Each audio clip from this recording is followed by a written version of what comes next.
हालीं कोयराच्या राशींक उजो लागपाच्यो घडणुको अदीं घडपाक लागल्यात. आखे बायस पंचायत वाठारांत अघटीत जावपा पासून वाटावले. पंचायत वाठारांतल्या टेम्पररी शेडींतल्या कोयराक उजो लागलो. वेळारूच तो पालयल्ल्यान फुडलें संकट टाळ्ळें. आखे बायश कोयराची पोरणी शेड आसा. हे शेडींतल्या कोयराक उजो लागलो. उजे फाटलें कारण कळ्ळें ना, पूण लोकांक कळटकच आदीं बाळल्यो आनी डबे घेवन थळाव्यांनी उजो पालोवपाचो यत्न केलो. मजगतीं उजो पालोवपी दळाकय कळीत केल्लें. तेवूय धांवन आयले आनी उजो पालयलो. थळावो सरपंच रामदास उसगांवकार आनी प्रदीप आचार्य ते विशीं म्हायती दिता. प्लांट एक्चुअली सकयल आसा. हे आतां पयलींचो टेम्पररी शेड आमगेली. पयलींची शेड ती. हे सगळे आमी शिफ्ट करपाचे जातले हांगसरले. पूण ताका पळय आज उजो पेटलो तेका. कितल्यान पेटलो उजो? 5:30.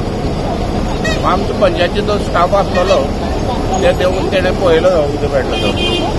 मागीर सगळे ते कोण मरे सायडीक कोण बायलेन एक बारीक एक उजो लायलो आसलो तेका. तो पेटोवन सारको फार कांय करपाक शकना. मागीर सायडीन 2 जाणां पायप दिले. आमी ते पत्रे फोडले, मागीर फोडून पालयलो. आनी आतां प्रोसेस पळय फायर ब्रिगेड करता न्ही. फायर ब्रिगेड इन्फॉर्म तुम्ही केलें? हय, आमी केलें. कितले पावले फायर ब्रिगेड? जालें 15 मिनटां. तेंकां बी रोड बीड कळपाक न्ही. ते कितें करतले, तें कांय करपाक शकना. लोकांनी बालद्यान उजो हाडून दिवन बरे भाशेन मारले आनी पालयलो. गोवा 365 खातीर आखेच्यान रमेश नायक रावत.